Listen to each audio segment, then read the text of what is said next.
Nagaan Waaqayyoo hunduma keessanii haa ta'u. Ameen. Nagaatti. Nagaatti.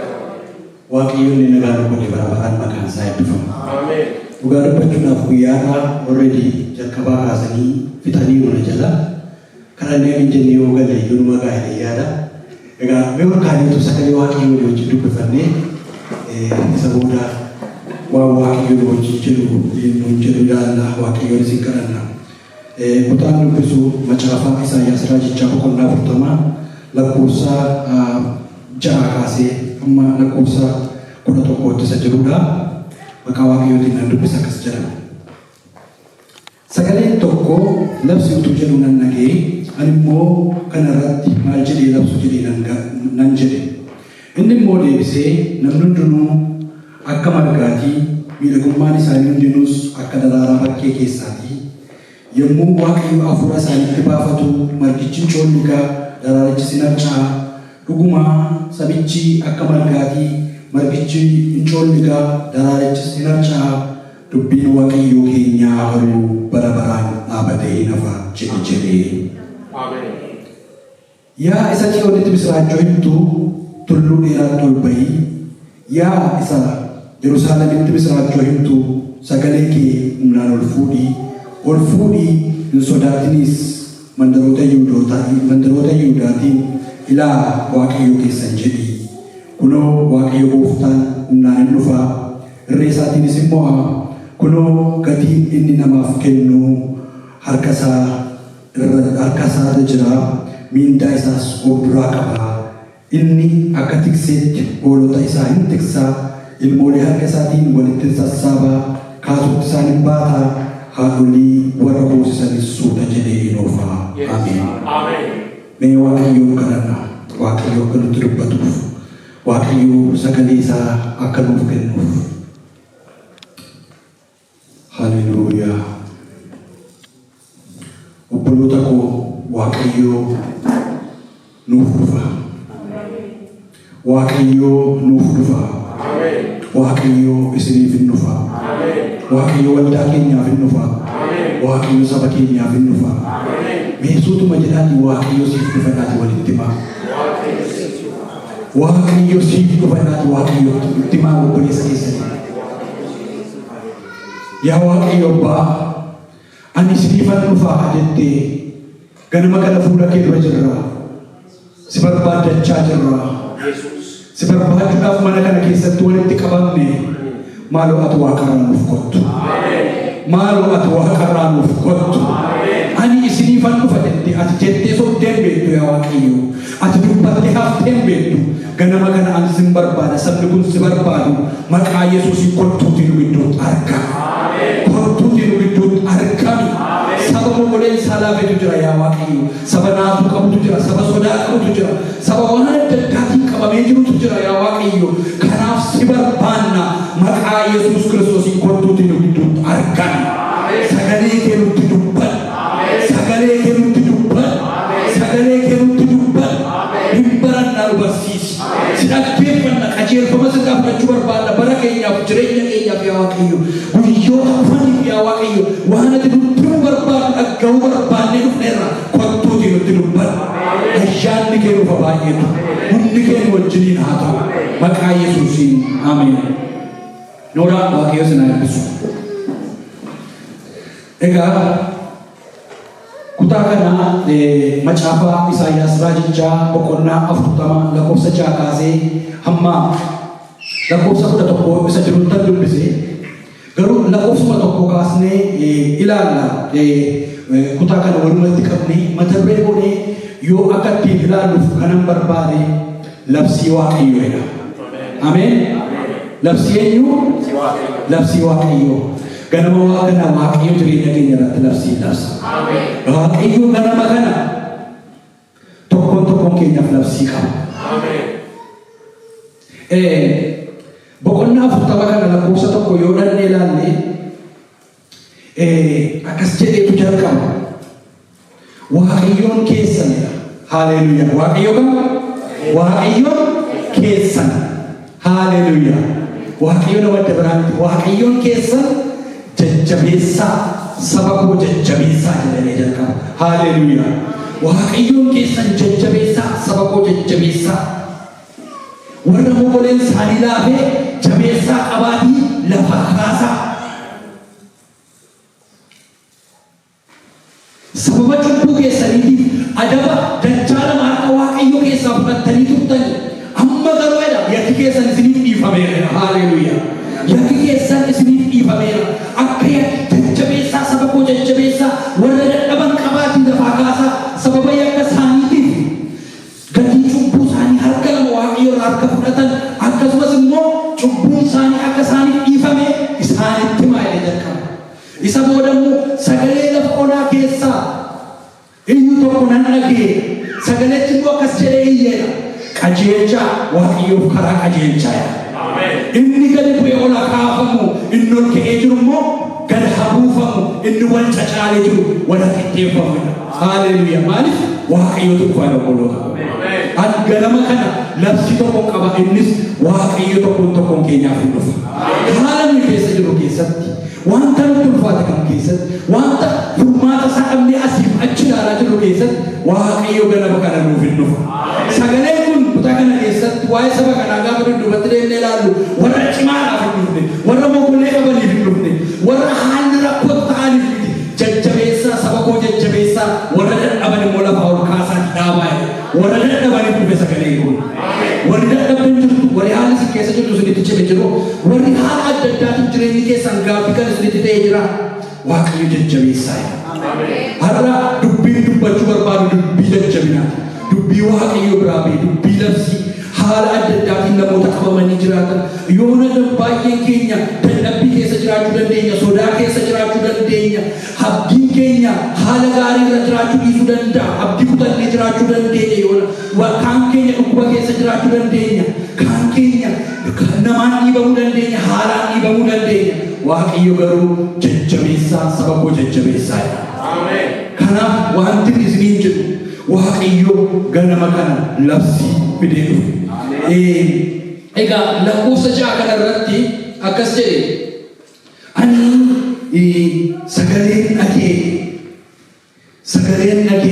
sagaleen kun immoo labsii isaa jedhu dhageessa booda ani immoo maal jedheen labsa.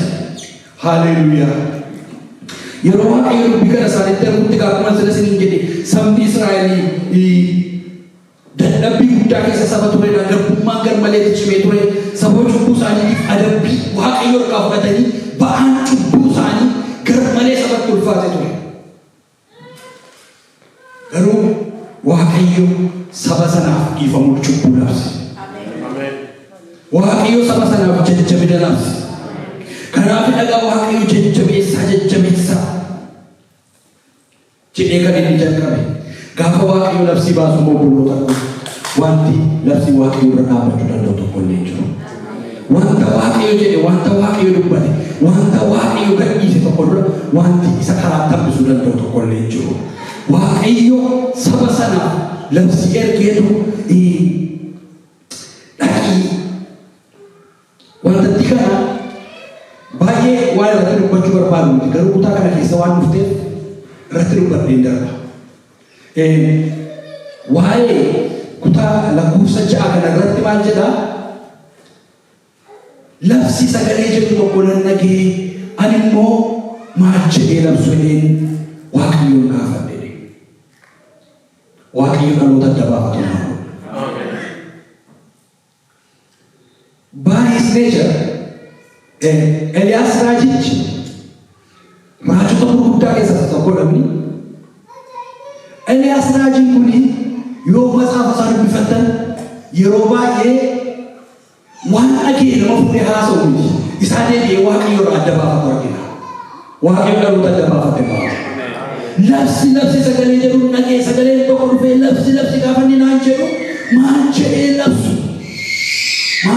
labsu dheetu waaqayyo irraa adda baafate.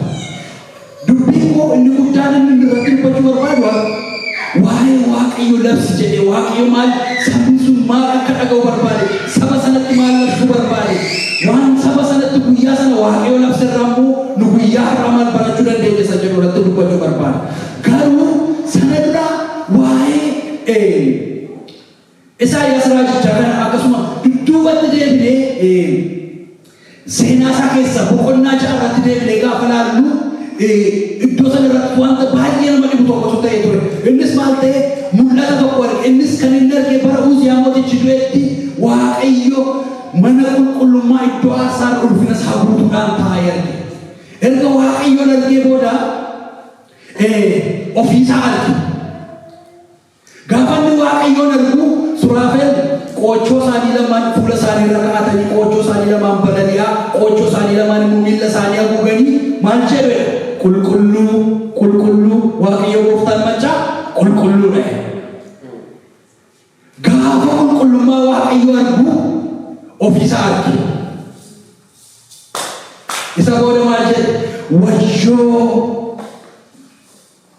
sabarraa jalqabne ofiisaa irraa jalqabeetu wayyoo ani nama arrabni isaa xuraa'e nama saba arrabni isaa xuraa'e gidduus kanan jiraadhu Waaqayyoon nan arge wayyoo. Isa booda ergamaan Waaqayyoo Suraafeel sun mukukkula abiddaa fuudhee dhufee iddoo aarsaa irraa fuudhee dhufee abidda san afaan kootti buusee abiddi kun afaan keetti waan bu'eef Haleluuyaa. Abiddi kun afaan keetti waan bu'eef guyyaa har'aati kaatee qulleeffamtee tanaan jedhee abiddi Waaqayyoon qabu ganama kana. Abiddi Waaqayyoon waa qulleessu ganama kana. Abiddi Waaqayyoon kun waan sitti bu'eef ati qulleeffamtee jedhee achi deebi'ee immoo eenyuun ergadhu jedhee sagalee gaafatu tokko nan dhagee ani immoo ani jiraana ergadhu jedhee. Haleluuyaa. Laaboloota ergamuu dura of arguutu dursa. Ergamuu dura qulleeffamuutu dursa. Erga qulleeffamanii erga of arganii booda ani jiraachuu ni danda'ama. Waaqayyo abidda isaa sana nutti habuusu. Waaqayyo abidda isaa sana nutti habuusu. Maaliif ani jireenya Isaayyaas raajicha kananis sitti argisiisu barbaada. Akkam nama akka beekate akkamitti wantoota Waaqayyo irraa fuudhu akkamitti akka inni adda baafatu jalqaba kanarratti isa isinitti argisiisuu barbaada jechuudha. Kanaaf gaafa inni akkas jedhu isa booda ani na ergi gaafa inni jedhu sagalee guddaa tokkotti dubbate Waaqa. Sagalee guddaa kun akkas jedha gara saba kanaa dhaqiitii dhaga'uun dhageessaa garuu hin hubattu ilaaluun ilaalta garuu hin argitu jedhii itti fufees inni immoo akka hin arginetti gurra isaanii akka hin dhageenyettis yaada garaa isaanii akka hin hubannettis yaada gara koottis akka hin deebinetti akka hin fayyifamnettis yaada garaa saba kanaa haroojji gurra isaanii cuqqaalii ija isaas dunuunfachiisi jedhee.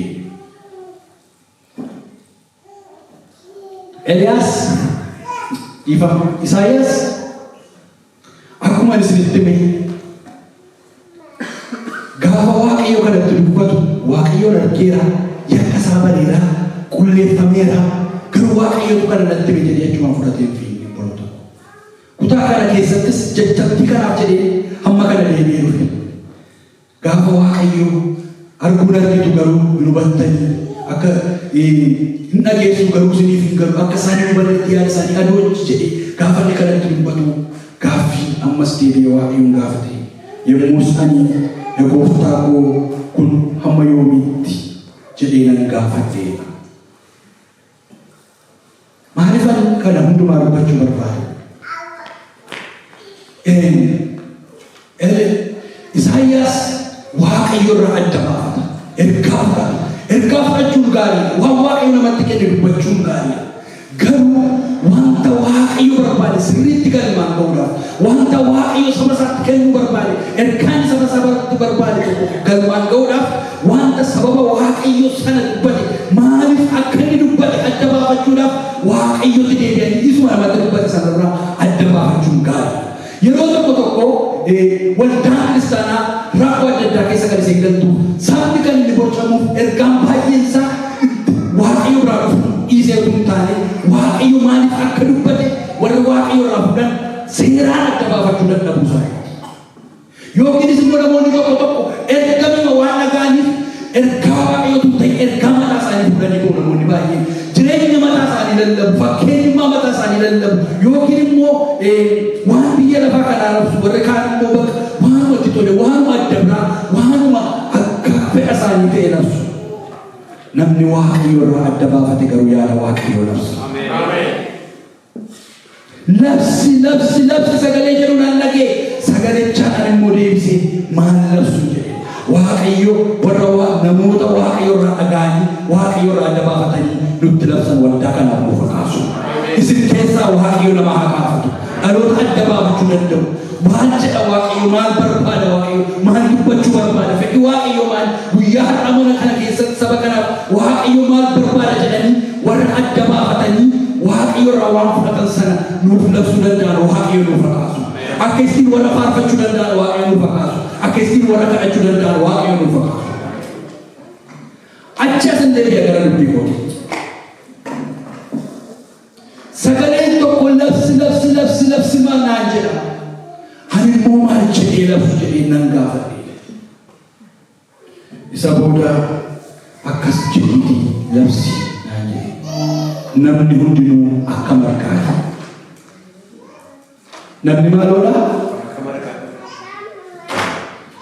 Sagaleen tokko labsitu jedhu nan dhagee ani immoo kanarratti maal jedhee labsu nan jedhee inni immoo deebisee namni hundinuu akka margaati. Miidhagummaan isaanii hundinuus akka daraaraa bakkee keessaati. Yommus Waaqayyo fuula isaaniitti baafatan margichi coolligaa daraarachis cinachaa dhugumaan sabicha akka margaati. Margichi coolligaa daraarachis cinachaa. Ameen.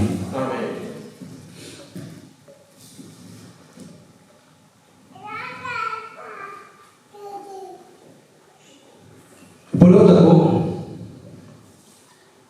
nuyi namoota akka fakkeenya Waaqayyootti uumamnedha. Namummaa hundi keenya kuni ulfina of keessaa qaba. Haleluuyaa. Miyaan ulfina of keessaa qaba. Waaqayyo ulfinaan uume. Akka fakkaattii isaaniitti uume. Kaayyoodhaan uume. Garuu biyya lafaa kana irratti gaafa nu erge Waaqayyo as biyya lafaa kana keessa jireenya amma jiraannu kana keessa bara baraan akka jiraannuuf miti. Manni nuuf qophaa'e tokko jira.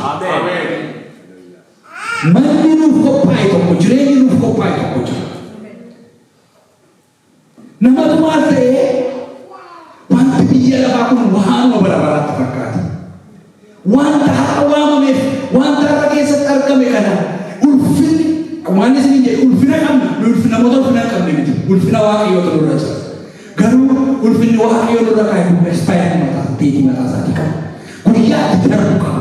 Guyyaa tokko beekumsi keenya, bareedinni keenya, ciminni keenya, namoonni iddoo nuuf kennuu isaanii kun hundumtuu jedhee gaafa lafaa kana jechuudha. Namni kana akka sammuu isaa keessa kaawwatu Waaqayyo barbaada jechuudha. Mentaalitiin kun jireenya amanaa tokko keessa jiru taanaan waan biyya lafaa kanatti qabamutu garmalee nu rakkisa. Waan biyya lafaa kana duukaa fiiguutu garmalee nu rakkisa. Ulfina isa yeroodhaaf mul'attee darbitu kanatti fiiguutu guddaa nu rakkisa. Phexros ergaa isa dura boqonnaa tokko lakkoofsa 24 akka jedhe jechuma kanarra deebi'e namni foon uffate hundinuu akka margaati. Ulfinni isaa hundinuus akka daraaraa margaati. Margichi coolligaa daraaraan isaa sinaccaa. Margichi coolligaa obboloota. Hin bareedna Waaqayyo bifa babbareedaa nuuf kenneera. Gaafa uffannu nurraa bareeda, gaafa dubbannu nurraa bareeda. Namoota baay'ee biratti ulfina gaarii qabaachuu dandeenya. Namoonni nu jaallatan, namoonni iddoo nuuf kennan jiraachuu danda'u. Garuu biyya lafaa kanarra bara baraan jiraachuudhaaf akka hin dhufne sammuu keenya keessatti baay'ee qabaachuu gaariidha. Daawit namni mootii ta'ee biyya lafaa kanarratti baay'ee beekamaan akka hamma guyyaa har'aatti saba Israa'el keessaa mootii cimaan akka isaati namni hin kaane. Biyya sana keessatti iddoo hundumaa gararraan kan kennamuuf akkas jedhe. Faarfannaa 112 irratti guyyoonni koo akka gaaddidduu gabaabbachaa deemuuti. Anis margaa nan coolligaa. Guyyoonni koo akka malee akka gaaddidduu gabaabbachaa deemu anis margaa nan coolligaa. Obboloota. Kutaa kana Gaafa yaadu maaliif waaqayyo waan kana kan inni nutti dubbachuu barbaada? Maaliif gara keenyatti gaafa deemu? Ana maaliif waaqayyo ati margaa hin coollidda jedhee anatti dubbachuu barbaade waan jedhu tokkotu keessa kootti dhaga'ama jechuudha. Waaqayyo maaliif dhugaan kun akka sammuu keenya keessa ta'uu barbaada? Of tuulummaadhaan akkamiin guutamneef buloota qaba. Maaliif of tuulummaadhaan akkamiin guutamneef? Yaaqoobii ergaa isaarratti akkas jedha. Isin har'aa yookiis mormandara akkasii fi akkasii dhaqnee waggaa tokko wajjin teenya innis hin nagannaa hin buufannas jettanii waan hundaa isin warra har'a yookiis mormandara akkasii fi iddoo akkasii dhaqnee waggaa tokko wajjin teenya hin nagannaa hin buufannas jettaniitti waan ani dubbadhu hin qaba. Warra gabiitti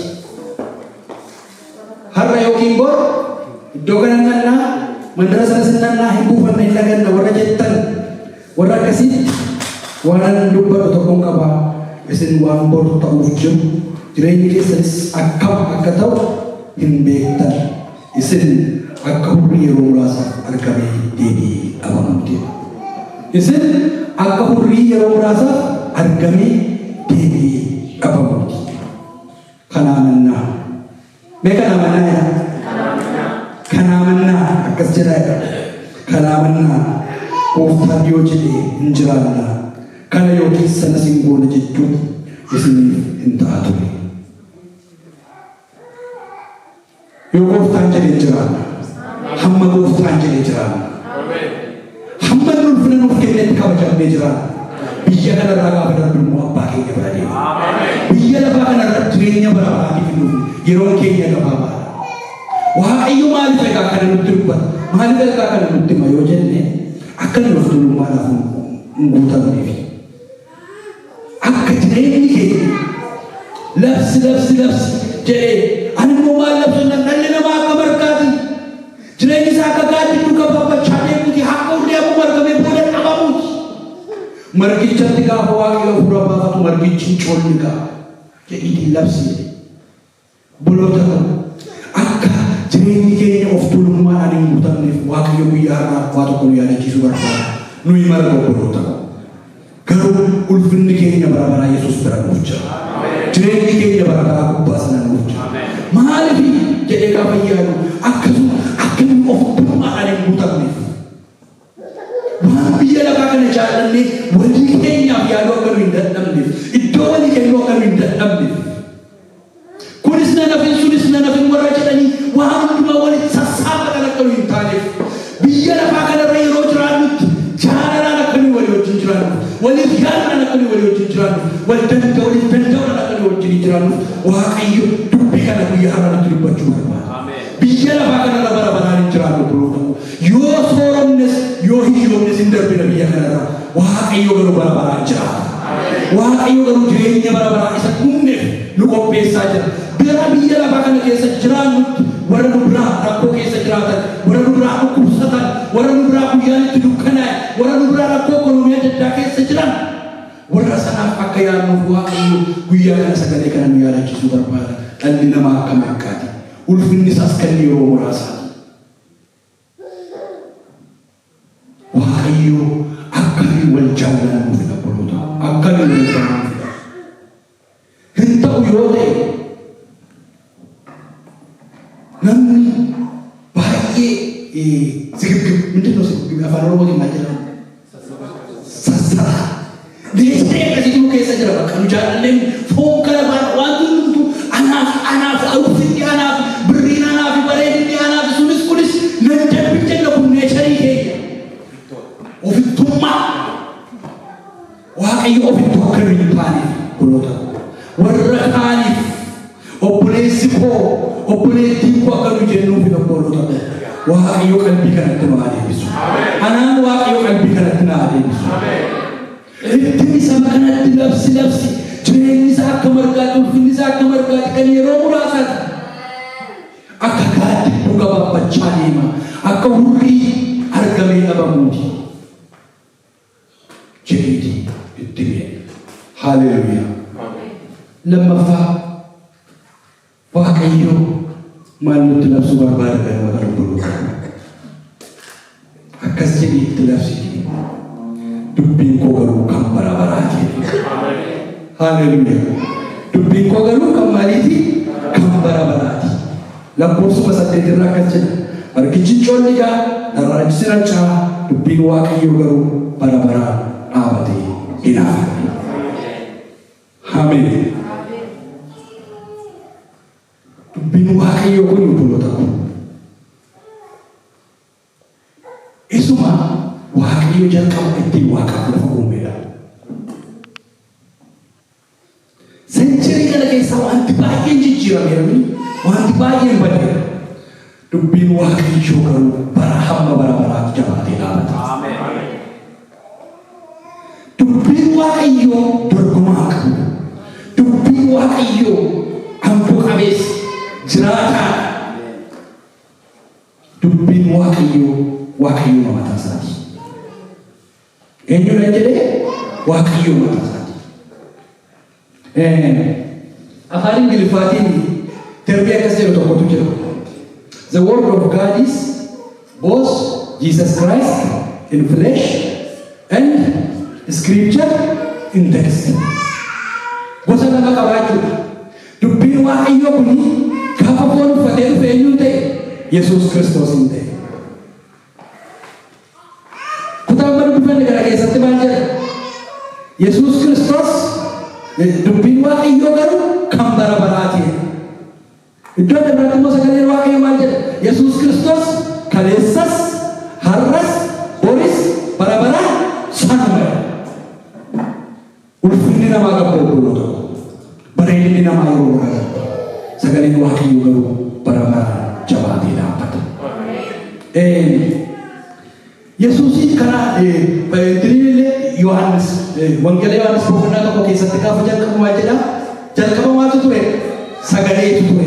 Sagalichi immoo hunduma dura ture. Sagalichi waaqayyo bira ture. Sagalichi ofiisaa maal ture? Waaqayyoon ture.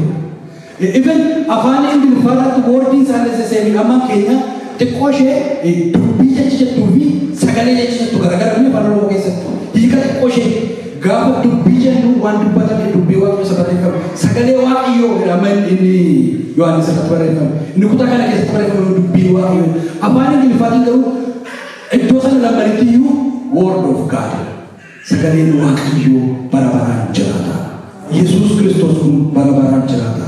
Wanti beekamtii guddaa qabu, wanti ulfina guddaa qabu addunyaa kana irratti mul'atanii darbaniiru. Sagaleen waaqayyoo garuu bara baraan dhaabatee jiraata. Fakkeenyota muraasa waan tokko isinitti ibsuudhaaf waggoota kumaatama dheeraa dura atilis waggoota 3,000 wantoota akkasiitiin dura Daawit akkas jedhee dubbatee ture. Dubbiin kee miila kootii ibsaadha daandii koodhaatti isin fedhe. Haleluuyaa. Waggoota inni kun darbaniiru mootonni ka'anii mootonni kufaniiru.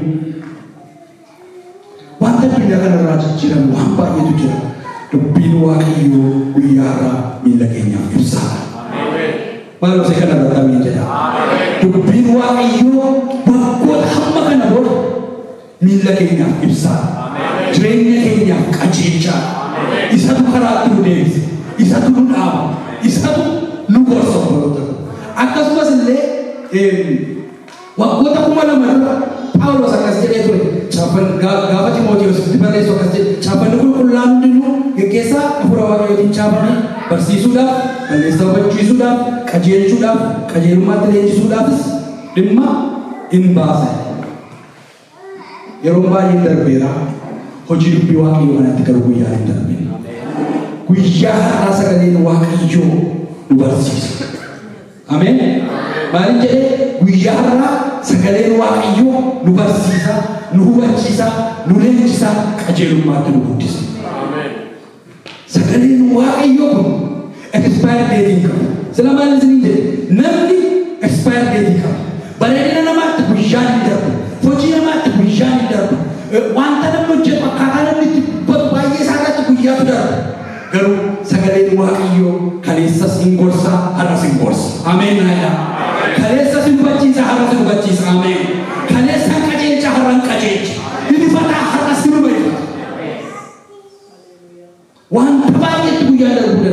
waan baay'ee yeroo darbuu danda'a. Sagalee waaqayyootti garuu yaadda. Fakkeenyota muraasa isinitti hima. Waan lama isinitti hima. Fakkeenya lama isinitti hima. Akkuma isiniin jedhee sila namni kun beekumsa xiqqoo ishee gaafa argattu waanuma guddaa obsi. Kutaa kana keessaa waa'ee namaa dubbateetu waa'ee beekumsa namaa, waa'ee jabina namaa, waa'ee adda dubbatee dubbii waaqayyoo garuu kan garaagaraati. Mee isin keessaa nama Voltaire qabu namni beektan. Atilis kutaa 9 kutaa 10tti filoosoferoota French beekamoo keessaa namoota waa'ee isaanii irra deddeebi'ee barachaa ture keessaa Voltaire nama tokkodha. Beekamaa jechuudha akka addunyaa kanaa irratti. He is philosopher. Innaa barreeffamoota isa harka caalu keessaa wanti inni barreesse, wanti inni dubbatu against Christ. Nama baay'ee anti-Christ ta'edha. Nama waa'ee sagalee waaqayyoo kan even moototaaf alaa barreessuudhaan beekamu mootii biyya Spain, mootii biyya Firaansiif akka isaan amantii kiristaanaa kana biyya isaanii keessaa baasan wanta akka amantii kiristaanummaa kana addunyaa kan jeeqe kan jedhu nama yeroo hundumaa sana keessaa garuu seenaa isaa ammas intarneetii irra deemtanii dubbifachuu dandeessu. Nama beekamaadha, seenaa dhugaadha. Wantoota inni foorkasti godhe keessaa wanta dubbii waaqayyootii wajjin wal qabatu tokkotu jira. Akkas jedhe ani du'ee waggaa 100 booda ani du'ee waggaa 100 booda baay'inanii wanta dhufu kun macaafa qulqulluu wanta dhufu sagalee waaqayyoo wanti jedhamu kun seenaan isaa badee addunyaa kanarraa hin dagatame. Har'a garuu kan badee addunyaa kanarraa dagatame Voltaire. Ameen. Sana duwwaa miti seenaa dhugaa tokko isinitti himu. Inni du'ee exactly gaafa waggaa 100 waaqayyo humna qaba. Waan ta'e tokko isinitti himu. Inni du'ee exactly gaafa waggaa 100 mana isaa World Bible Society bitee mana isaa mana macaafa qulqulluu keessatti taphata. Hallelujah. Sagaleen waaqayyoo bara baraan jira. Sagaleen waaqayyoo waan isatti daangaa ta'e caccabseetu dhaloota bira ga'a. Nama lammaffaan isinitti himu. Namni isinitti himu nama negatiividha. Amma immoo seenaa nama baay'ee pozitiivii ta'e tokko isinitti himu. Kaayyoon meeri paasteriifaa namoonni tiyooloojii baratan waan seenaa namicha kana akka gaariitti beektu yaada. Nama jalqabaaf macaafa qulqulluu Laatiin irraa gara Ingiliffaatti kan hiike maqaan isaa Wiiliyaam Tindaal jedhamudha. Namni kun bara jireenya isaa guutuu sagalee waaqayyoo dubbii waaqayyoo nama hin beeksisa godhedha. Waan kana godheefi heresii jechuun afaan Oromootiin maal akka ta'e iyyuu false teaching barsiisa sobaa ballee barsi addunyaa kana irratti dhangalaasee jedhanii irratti ka'aniitu namicha kana akka inni fannifamee du'u godhan. Fannifamee du'uun isaa duubaan immoo ga'aa miti. Erga du'ee booda reeffi isaa akka gubatu godhan. Sababa namicha kanaatiif guyyaa addunyaa guutuu wangeelaa kana ga'u ta'e. Isa booda gaafa fannisan fannoo irra kaa'anii last wording kee maal jedhani. Inni hiike malee totally published ta'uu hin dandeenye. Addunyaa bira ga'uu hin dandeenye. Last wording qabu kadhannaan qabaa. Kadhannaan isaa akkas jedha ture. Yaa Waaqayyo maaloo ija mootii biyya Ingilaandi bani. Amma dhaqanii dubbisuu dandeessu. Inni du'ee reeffi isaan gubatee ji'a ja'a booda garuu waaqayyo kadhannaa isaatiif deebii kenne. Ija mootii Ingilaandi kana bane. Mootii Ingilaandi amma macaafa qulqulluu inni vershinii inni dubbisnu inni afaan Ingiliffaan beekamu amma King James version inni jedhamu kun mootiin sun inni du'ee ji'a muraasa booda macaafni qulqulluun akka afaan Ingiliffaatti qabu godhee afaan Ingiliffaatti qabu duwwaa mootuu hin taane tekstii sana ganaa lafaa kaanii hojjechuu irra dhanii dubbatti deebi'anii isa Wiiliyaam Tindaalee bara isaa keessatti hojjete qopheesse sanatu fuudhanii fayyadamanii macaafni qulqulluun afaan Ingiliffaatti kan isa booda addunyaa kana guutuu akka wanta godhamu. Kana hundumaa wanti dubbachuu barbaadeef maaloodhaa fi sagaleen waaqayyoo dubbiin waaqayyoo bara baraan jiraatu. Bara baraan jiraatu. Bara baraan jiraatu. waaqayyo kana dura dhaabbachuudhaaf even isuma the word of God in flesh Yesuus Kiristoos kunillee jira akka inni dhalanneef gaafa inni dhalatu immoo akka inni guddina gochuudhaaf ajjeesuudhaaf yaadiyyaa nama godhe baay'ee ture inni waaqayyo sanarra dabarsa erga inni isa booda immoo guddatee ajjeesanii awwaalan agaara kaan isa booda garuu awwaala sana jiikee du'a keessaa bahee dhaabbata. Sagaleen waaqayyo kan bara baraati. Awwaala sana keessaa bahee waggaa 60 meeqa booda nu bira darbee ga'e. Ammas darbee bara hamma bara baraatti jira. Sagaleen waaqayyo kan yoomiti kan bara baraati. Saba kanatti namni bareedinni isaa fakkaattiin isaa kan yeroo muraasaati. Sagaleen koo garuu kan bara baraati. Haleluuyaa. Sadaffaaf isa dhumaa.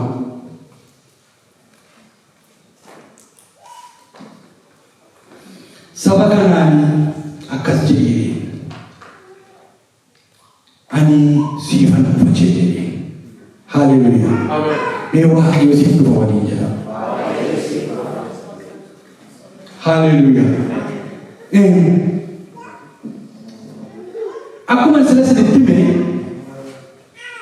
sabi suni saba jajjabaachuu danda'e. Sabi suni saba boqoleensaa beeku. Kanaaf ergaama kana saba sanatti muuni Isaayyaasiif salphaa miti. Maal jedheni sabtaa kana irratti Isaayyaasutti iyyuu ergaa sana saba kanatti dubbachuudhaaf jajjabeeffamuu qabatu. Akkas jedhee waaqayyo durse yaa isa Tsiyoonitti misraachoo himtu tulluu dheeraatti ol bahi. Yaa isa Yerusaalemitti misraachoo himtu sagalee kee ol fuudhii hin sodaatinis. Haleluuyaa. Har'a misraachoon waaqayyo sagalee guddaadhaan isin bira kaa'e. Yaa isa Tsiyoonitti misraachoo himtu gaara guddaatti ol bahi. Yaa isa Yerusaalemitti misraachoo himtu sagalee kee ol fuudhii hin sodaatinis. Mandaroota Yihuudaatiin ilaa haleluuyaa. Ilaa waaqayyo keessan jedhee. Ameen. Ganama kana waaqayyo ofiisaa isinitti argisiisuu barbaada. Ganama kana waaqayyo ofiisaa isinitti argisiisuu barbaada. Waan adda biraa miti. Waan adda biraatti hin argisiisine. Waan adda biraatti hin argisiisine. Waa'ee waan adda biraatti hin dubbatine. Anaan duubaatti argisiise. Ilaa waaqayyo keessan isa Israa'eliin. Haleluuyaa. Ati sodaatiin jabaan iddoo guddaa torba sagalee kee ol fuudhiitii ilaa waaqayyo keessan isiniif dhufaa jira jedhee. Haleluuyaa. Ganama kana waaqayyo keessan isiniif dhufa. Mogoleen keessan yoo isin dhufe haalli isin keessa jiraatan yoo fakkaachuu dhabaatellee labsiin tokko ganama kana waaqayyo biraa baheera. Innis ilaa an kunoo isiniif dhufaa jira. Ilaa saba kana argisiisine akka jedheen isin kunuunsa. Ilaa waaqayyo keessan. Kunoo waaqayyoon keessan humnaan hin dhufan. Waan hin dhufa? Humnaan dhufa waaqa. Haleluuyaa. Ilaa waaqayyoo keessan jedhee waaqayyoon keessan humnaan dhufan. Haleluuyaa. Humnaan duwwaa dhufa miti. Harka raasee duwwaa dhufa miti. Waaqayyo gatii isiniif fidee dhufa. Haleluuyaa. Waaqayyo gatii isiniif fidee dhufa. Nama hundumaatiif gatii isaa tokko tokkoon harkatti baatee dhufaa jira. Ameen. Waaqayyo obboloota koo kadhannaa keessan bara dheeraaf isiniif fidee dhufa. Imimmaan keessan bara dheeraatiif deebii isiniif fidee dhufa. Har'a isin jajjabeessuu hin barbaadu. Haalli isaa kan isinitti fakkaachuu dide. Guyyaan isaa kan isinitti fakkaachuu dide. Achi laaltanii kan isiniif ta'uu dide. Namoota biraa kan abdii dhabdan waaqayyo ilaa ani isiniif dhufaan jira. Wanti baay'een hafuu danda'a. Waaqayyo garuu hafuu danda'a. Namni isiniif kakatee hafuu danda'a. Waaqayyo garuu hafuu danda'u. Akkas jedhena. Achoon deebitanii duubatti deebitanii yoo laaltanii akkas jedhe. Haleluuyaa. Dachaan ola kaafamu. Waaqayyo akka inni dhufneef dachaa ta'e wanti jiru yoo jiraatallee ol kaasee dhufa malee si biraa. Wanti hachannaa ta'e yoo jiraatallee lafa diriiraa godhee dhufa malee waaqayyo si biraa dhafa. Amma gaafa waaqayyo namaaf ka'u wanti waaqayyoon gatteessisuu danda'u tokko iyyuu hin jiru. Ilaa Maqaa Waaqayyoo keessan Waaqayyoo siif dhufanii saba sanatti himee. Iddoo kanatti kan nuyi walitti qabamneef Waaqayyoon barbaaduudhaaf miti.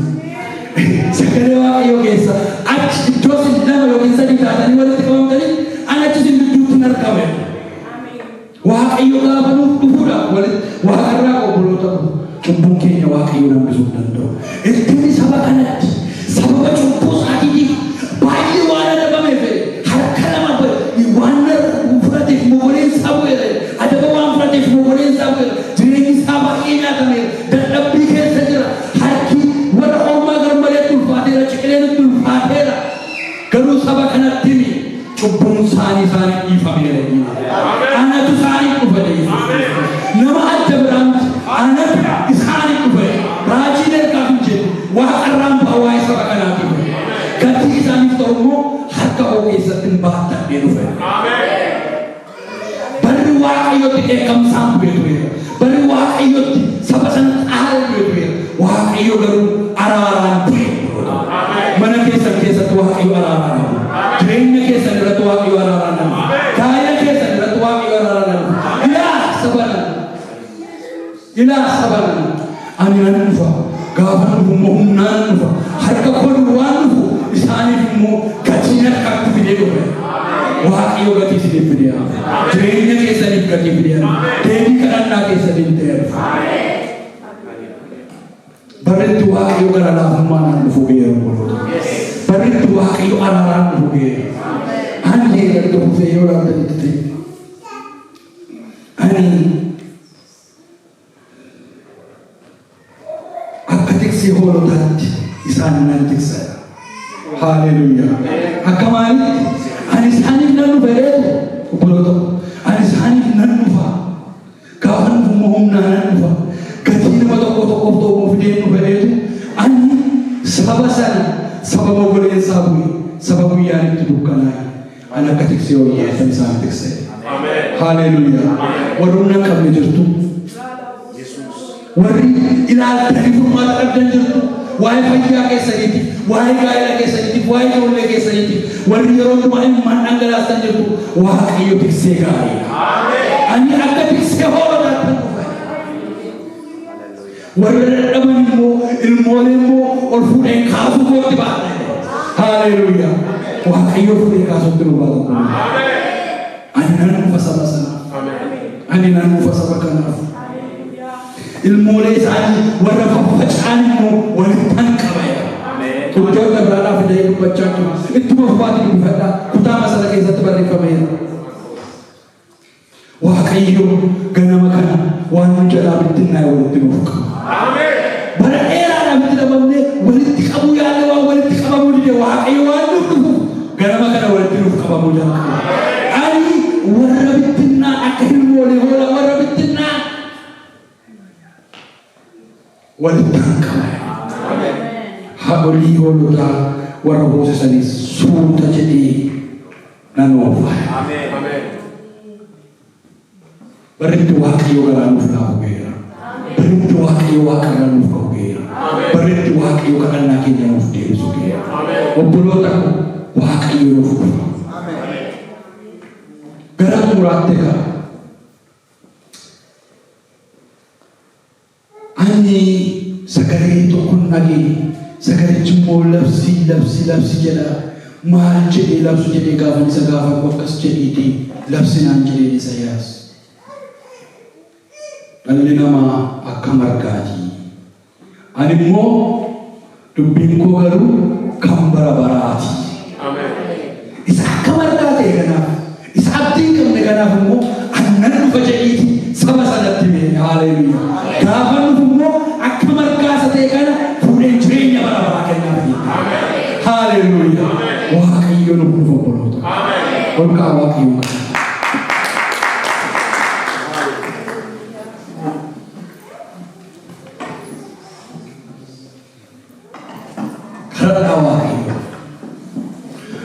Seenaa keeddaru dhiyoo jira. Inni seenaa keeddaru dhiyoo jira. Maaltu dhaabameerani gooftaa biraa. sena geeddaru dhiyoo jira. Inni sena geeddaru dhiyoo jira. Maaltu dhaabameerani inni sena geeddaru haasaa beekaa keessatti dhiyoo jira. Inni sena geeddaru dhiyoo jira. Maaltu dhaabameerani warri baay'ee sirraa fakkaatan itti fakkaate warri baay'ee waan isinii dhufnes itti fakkaate inni seenaa keessan jijjiiru isinitti dhiyoo jira. Inni jireenya keessan jijjiiru isinitti dhiyoo jira. Ani dhufaan jira. Maaltu dadhabamaa Waaqayyoo kanaafi. Inni seenaa geeddaru dhiyoo jira. Inni seenaa geeddaru dhiyoo jira. Maaltu dhaabameerani gooftaa bira. Inni seenaa geeddaru dhiyoo jira. Inni seenaa geeddaru dhiyoo jira.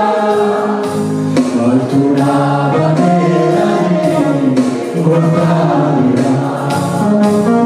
Inni seenaa geeddaru dhiyoo jira. Inni seenaa geeddaru dhiyoo jira. Maaltu dhaabameerani gooftaa bira. Inni seenaa geeddaru dhiyoo jira. Inni seenaa geeddaru dhiyoo jira. Maaltu dhaabameerani gooftaa bira. Inni seenaa geeddaru dhiyoo jira. Inni seenaa geeddaru dhiyoo jira. Maaltu dhaabameerani gooftaa bira. Inni seenaa geeddaru dhiyoo jira. Inni seenaa geeddaru dhiyoo jira. Maaltu dhaabameerani gooftaa bira. Wanta jijjiiramu jedhee baay'eetu jira firoota koo. Inni seenaa jijjiiru garuu dhiyoo jira. Inni jireenya keenya jijjiiru garuu dhiyoo jira. Inni cubbuu keenya nurraa fuudhee qulqullummaatti nu jijjiiru garuu dhiyoo jira. Inni jireenya keenya ulfina isaatiif godhatu garuu dhiyoo jira. Obboloota koo wanta Waaqayyo nurraa fagaate nutti fakkaate illee Waaqayyo nurraa fagoo miti. Amma hafuurri keenya kaachaa nu jira. Amma haalleluuyaa.